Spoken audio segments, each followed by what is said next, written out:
Hi, I'm Belle here, founder of the Local Hero Awards, and we are doing the Local Hero Awards podcast. This is where we get to meet amazing, phenomenal individuals and organisations and dive a little bit deeper into their journeys and what classifies them as local heroes. Okay, so now I'm actually joined with Jason Gordon. Jason was actually a finalist last year in 2025. And I think it's no surprise, even when you look at Jason, as to which category he was nominated in.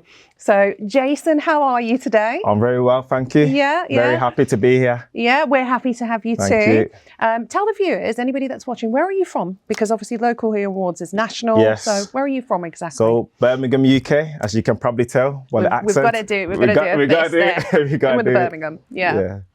Okay, so you're from Birmingham. You were nominated last year for and I know there's been a slight change to the name of the category, but it's Sports Hero of the Year, basically. That's it, yes, that's How did that feel, firstly? I was over the moon, to be honest, because I've done a lot of work behind the scenes. Not everyone's going to understand or recognise. Yeah. So once I was nominated, I was just very, very happy to be there. Yeah. Have you found out who did that? It was actually one of my old clients. Oh, wow. Yeah, funnily enough, it was like, I had to put you forward just for everything that you've done for the community. I had to nominate you. But it definitely goes to show that you leave a stamp or a mark, with whoever you deal with, and you never know what's going to come from. Absolutely. One's experience with another person. And in this case, you were nominated for the Local Hero Awards. Yes. So let's go into a bit about what you do. Okay. So, help the viewers understand, what it is that you do. I think I'm going to guess the profession, and I think they will too. Yes. I remember seeing, actually, just before you go into that, I remember seeing your profile picture. And if you see Jason's profile picture, it's like, and the guns are out and everything, you're like, yeah, that's definitely a sports, hero there. But yeah, tell us what you do. So I'm a high performance physique coach.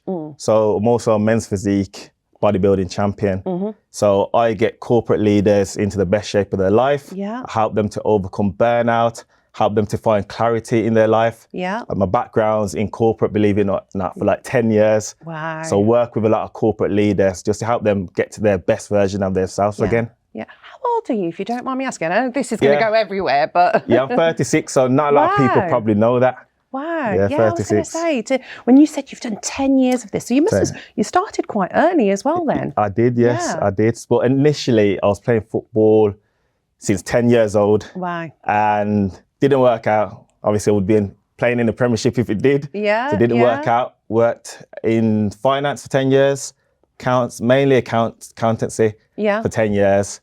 Got made redundant a few times. I used to play with my friend football at West Bromwich Albion. Oh, wow. He said, you should become a PT. And I thought, it didn't really cross my mind. Yeah. Even though I did fitness for many years, I thought, I don't know if it's for me. I used to enjoy playing football rather than coaching. So long story short, I became a fitness coach. And within 12 months, I was men's physique champion. Wow. Yeah. Wow. And just tell people a little bit about that sort of championship that took place. Yeah, so this was in 2019. Yeah. And this was at York University. It's probably the hardest thing I've done in my life in terms of discipline, resilience, patience. There's many times I felt like throwing in the towel. Yeah. I had to track all my food, like literally to the T. Yeah. Let's say it was 100 gram of oats for breakfast. It had to be 100 grams to the T. I don't know how you do it. I mean, I've tried everything on the planet and I'm terrible. Yeah. I can't blame anybody else. And if you was to give me a formula now to saying, Belle, you want to look trim, what have you, this is what you need to do, I'll be like, okay then. Yeah. Where's the backing? It's difficult, but once you're in a routine, it's all about getting into the routine. Yeah. But myself as a coach, I hold people accountable. Yeah. So that's where a lot of people fall short because like a woman like yourself, you're very, very busy, high demand. So for you, time is going to be scarce. Yeah, so it's all about working around your lifestyle. How can we make Belle be accountable? How can we get her into the best shape of her life? Yeah. What works for you? Do you train better in the morning, evenings, afternoon? You might need to train twice a week because you're that busy. It's never. Well, there's always a way. Belle's a lost cause. There's always a way because you can do body weight movements. You only need just a small area like this. do some squats. So we always find a way. I'm one of those where I work out in my mind. Oh, okay. Yeah. So I've done my routine in the morning. Yeah. It didn't physically happen, but in the mind it did. You've know, ticked it off. Mentally, you've ticked it off. Yeah, absolutely. Yeah. But obviously, again, going back to your recognition. So you were nominated last year, but you've also been nominated this year. Yes. And Jason did make it through to being a finalist for both years. So yet to see what happens in October, yet to see what happens. And I know that everybody likes to sort of find out how they've done, and I can say that you actually were very much near the top of the leaderboard. So you've done very well, and you've clearly got a lot of support behind you. Yes. And talking about that, how do your friends, your family feel about this recognition?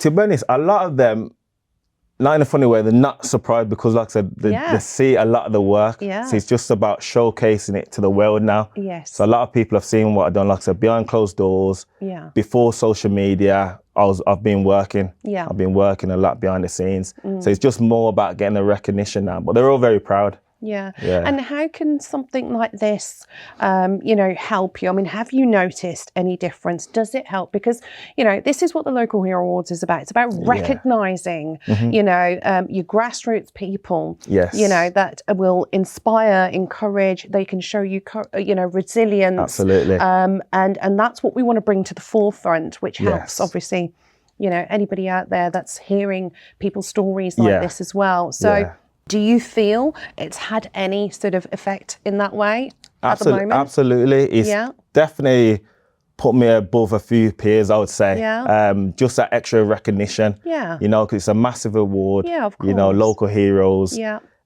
People just see national. and it's national. Yeah. People see it and they get very inspired. Yeah. So straight away, it helps you to differentiate yourself between somebody else. Yeah. Why is this person different? Yeah.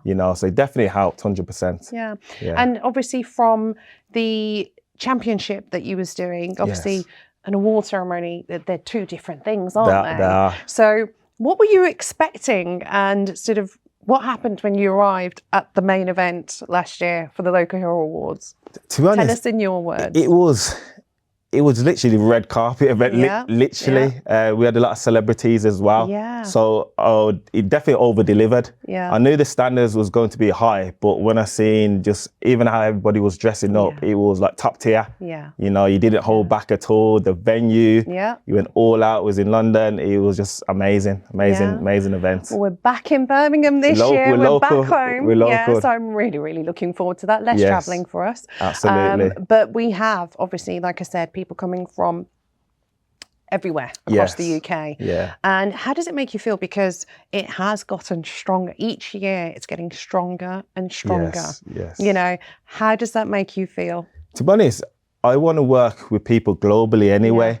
So I just feel like even though I'm born and bred in Birmingham, I've still got clients overseas, so even just getting that recognition from overseas is major. Yeah. Because you could go to another country and somebody recognizes you just from being on the awards show. Yeah, so it's an amazing well, like I said, you don't know the opportunities that are going to come forward from it as well, because of the people that are in the room. Yes. So it's not necessarily the person sometimes it's 2 or 3 down, in that sort of circle. Yes. And that's where the connections tend to happen. But I think this is definitely, firstly, we think, you've done amazing from last year, amazing sort of journey that you had there, and this year we really are rooting for you, Jason. Fingers crossed. But just know it's not me, it's judges. Okay. Yeah, I will point them out. That's why we put their faces on the screen. Yes. So they're the ones. They're the ones you give the flowers to, or they're the ones that you use your strength with. Absolutely. You can only give it your best. Yeah, no, absolutely. And then the results are the results. I want to just sort of slightly touch on, because like I said, it's really important that our local heroes get as much support as they possibly can, because we set the stage. We give that platform But it's about ensuring what can be done after the platform as well, regardless of whether, even if you've won, you know, it's still always about that ongoing support. So Jason, what would help you? If the viewers are listening now, just look into that camera and just tell them what it is and how it is that you're looking for support. Or just support, even just spreading the word, to be honest, because at the moment I'm coaching people online. So I've got my app that I'm using. So even if you just plug into the app, because everybody needs help, you know, so mentally, physically, spiritually, I'm able to help you via the app, even in person. If you're local to me, I'm still able to train you, whether it's in the house, in the garden. So really it's just rallying together and everybody just spreading the word, you know, just sharing the work that I do. I offer a lot of free, valuable advice. If that's helpful to you, just DM me and we can get to work together. Yeah. So how can they reach you? Okay, so my main platform that I use is Instagram. So that's jdpro_fitness. So that's jdpro_fitness. And you can find me there and we can network. Well, lovely. Yeah. It's been a pleasure having you, Jason. Thank you. My fingers are crossed for you. Hoping to bring it on. And I wish you the absolute best, you know, in everything that you do. And one thing that we always say, which I think this is proof of as well with the Local Hero Awards podcast that we do, is once a local hero, always a local hero. Yes. So you're part of the family now. Perfect. You're welcome back, you know, as many times as you want to. Yes. And you'll always have finalist privileges along with other finalists as well. So, and that's where we like to be different. Okay. You know, it's not just one night. It's all the way now. I love it. Jason, thank you ever so much. Thank you, Belle. Appreciate it. So another eventful, inspiring episode of meeting unsung heroes through our Local Hero Awards podcast. We must also give credit to Starlight Studios, who have sponsored the Local Hero Awards podcast. So thank you ever so much. And we look forward to seeing you in the next episode.